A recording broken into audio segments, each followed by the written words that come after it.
Hello, everyone. Yesterday you had to write a paragraph for me about the differences and similarities, comparing and contrasting weathering and erosion. And I read some of your papers, and before I continued reading them, I saw a lot of things that you had in common about misconceptions, things you did not know for sure and were copying and pasting off the internet. So I just wanted to review this quickly because that little paragraph was supposed to tell me how much you know about weathering and erosion, not how much you can Google and copy and paste, because that's not going to help you any when you're taking your test. So let's go over weathering and erosion.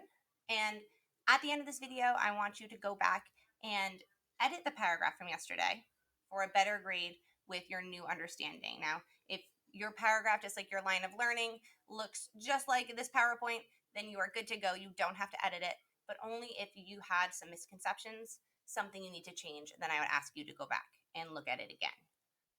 So let's start. First off, what is weathering? So we did a drawing about weathering, erosion, and deposition. And we know that weathering breaks it and erosion takes it. And we did that drawing for a purpose so that we could have that visual reminder and that short vocabulary reminder. So weathering breaks it. It breaks down rocks into smaller rocks, smaller pieces that we call sediments. And we've gone over that before. And weathering can be done by water, wind, or ice. So there's three different types of weathering. There's physical weathering, which we have over here. When wind blows smaller pieces of sand or rocks, it can break larger rocks down. Chemical weathering with acid rain, and biological weathering with root wedging, which we're going to talk about each of those in depth. So here is our definition of weathering, and that was one part of your paragraph yesterday, as well as examples of that weathering.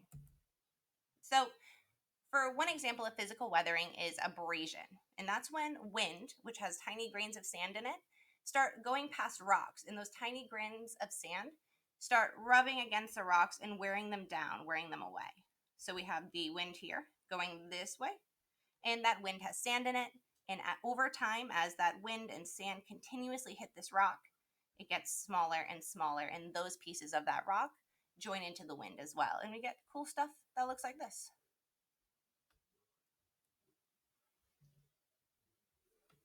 We also have physical weathering with water.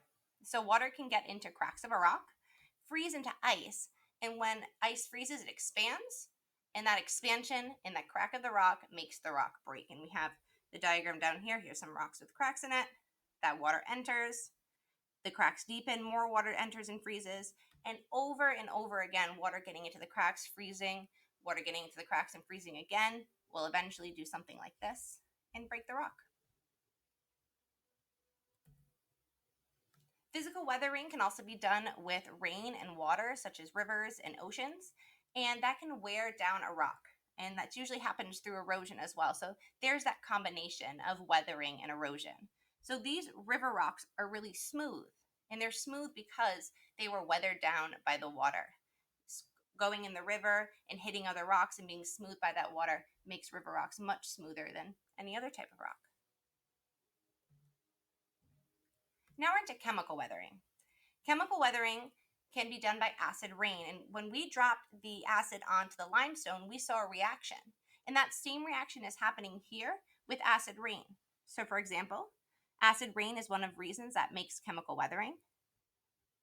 When the rainwater meets carbon dioxide, it will change to acid rain and then react with the mineral grains in the rock.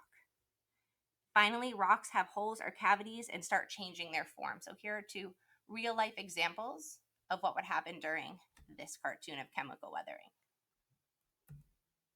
And lastly, we have biological weathering. Roots can break apart because of plant roots. This is called root wedging. So we have this rock here, and this plant starts growing in between the rock, in a crack of a rock, just like that water from our physical weathering. And as that plant grows, the roots get bigger and it starts growing inside the rock and breaking that rock apart. So now we know that weathering breaks it. It breaks down rocks into smaller pieces called sediments. So then what's erosion? Erosion is the carrying away of those sediments. So now that something is eroded down, to be carried from one place to another is called erosion. So the movement or carrying of sediments by water, wind, or ice, the same three things that weather something down can also erode it. So we have our nice little diagram here for you to look at. We have water moving sediments, glaciers moving sediments, and wind moving sediments. So wind erosion, wind can take sediments like sand and move it from one place to another. And this movement of sand can weather other rocks. So we know that physical weathering, sand in wind can hit rocks over time and weather it. And that sand is from the sand being eroded, being moved by the wind. So we have a sand dune here with wind being taken. And that sand inside of the wind can end up making rocks look like this. Water can also erode rocks. Take the Grand Canyon, for example. The Grand Canyon was carved by the Colorado River. The reason that we have the canyon up here and then valleys down here with the river is because that river over time started pushing against that canyon, pushing against it, and taking those sediments away until it created the canyon itself. So the water took the loosened earth materials over time and carried them away in the river. Remember, erosion takes it. Erosion does not break anything, it takes the sediments. And then ice erosion. So glaciers, big pieces of ice, can either push rocks out of the way, moving it from where it was. So we have here all of these lines on the rocks are from this glacier being pushed against it. And then glaciers can also freeze pieces of rocks in them, moving the sediments as a glacier travels. So right here we have some rocks frozen in ice inside of a glacier. And as that glacier moves across the water and melts, eventually those rocks will then get moved and melted to wherever the glacier melts. So we just went over what weathering is and examples of weathering, what erosion is and examples of erosion. So remember that as you're going through and rewriting your paragraph. So now how are they alike? How are weathering and erosion the same? So for example, when sand is moved during wind erosion, that sand can weather a rock in its path. We know that the sand inside of the wind hits the rocks over time and weathers it down. So that sand is being eroded and weathering down a rock. Same thing with the water. When water moves sediments down the river through erosion, those pebbles get weathered down and smooth. The pebbles are moved, erosion, it's being taken, but it's also being weathered down, it's being broken down by that water.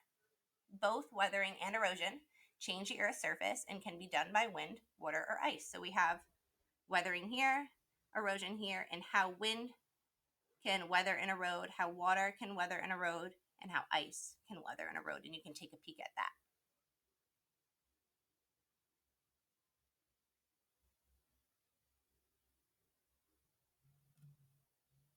So how are weathering and erosion different then? So like we said from the very beginning, weathering breaks it. Weathering breaks down rocks into smaller sediments. But erosion takes those sediments and moves them from one place to another. Those are two completely different things. So we have weathering, breaking down Earth's materials through physical or chemical or biological, and then erosion taking those broken down pieces from weathering and moving them. So your next steps now. I told you it was going to be a really quick video. It's just a quick review for you to go back and make any corrections. So first thing I want you to do is go back to yesterday's paragraph and reread it. Look at the rubric. The rubric tells you exactly how to get a great grade on it. It's a paragraph. If you need to use a tide organizer, please do. But we are sixth graders and we can write a paragraph. Make any changes you need to your paragraph to correct yourself. Remember, we're talking about what is weathering and an example, what is erosion and an example, how are they alike, how are they different. Right there is at least 4 sentences. Okay, I want 5 or more sentences, 2 or more examples, and make sure you're comparing and contrasting. How are they alike and different, weathering and erosion. This new paper, this new edited paper will be due by 8 a.m. on Thursday. So I don't care if you do it at night. I don't care if you do it right after this video. 8 a.m. by Thursday, final grade for that paper, that little paragraph. After you're done, and let's say you don't need to redo your paragraph, you already had this information, or you go back and you rewrite your paragraph, what I want you to do is I want you to look back from March 23rd, first assignment of distance learning, to April 3rd, the 9th assignment of distance learning, and I have them all numbered on Google Classroom. If you log into your classroom and you go under your assignments, you'll see them all there. This is your last chance to make up this work before quarter 3 grades close. If you do not use the rest of today and Thursday, when I put grades in Thursday evening or Friday morning, that will be your final grade for Q3. So zeros will stay zeros, missing assignments will stay missing, and work that does not have such a great grade will stay that way. So use this time wisely. This is your last chance to make up anything up to April 3rd. So from March 23rd to April 3rd, that's the work you need to focus on, and make sure you're getting that into me. I would like you to use Friday and the weekend if you have the time and if you have the need to make up any owed work from Monday and Tuesday. So if you didn't do something from this week, from this Monday the 7th or Tuesday the 8th, catch yourself up, get yourself ready for a fresh full week ahead. Next Monday, we're moving on to deposition. This was a quick review of investigation 2, which you should have learned in 4th grade science. And now we're moving into investigation 3, which I combined into one big investigation. And we're going to be talking about deposition, where the eroded sediments get deposited. And we're going to get dates on Monday. I'll give you a date for your vocab quiz and your investigation 2 and 3 test. So on Monday, keep an eye out for those dates. Make sure you're studying your vocab words. You have Quizlet. We've gone through all that. You had that crossword. You use that link from, I believe it was Monday, to get onto your Quizlet and practice those vocab words, because that vocab test is going to be coming up quite soon. Okay? So remember, after this video, reread your paragraph, redo any work or resubmit any work from March 23rd to April 3rd, and then catch up for the rest of the week over the weekend. Start fresh on Monday. I'm hoping to come up with some ideas of maybe doing a Google Meet, being able to meet up with students who need to walk through some of the lessons, coming up with a schedule with your other teachers where we can each be there for you on the computer, not just through private comments, but through video, and being able to talk to you face to face. I think that would be really helpful. So I'm hoping to come up with a plan for that. If you have any suggestions, I'm always open to them. Okay. Have a great day and a great weekend.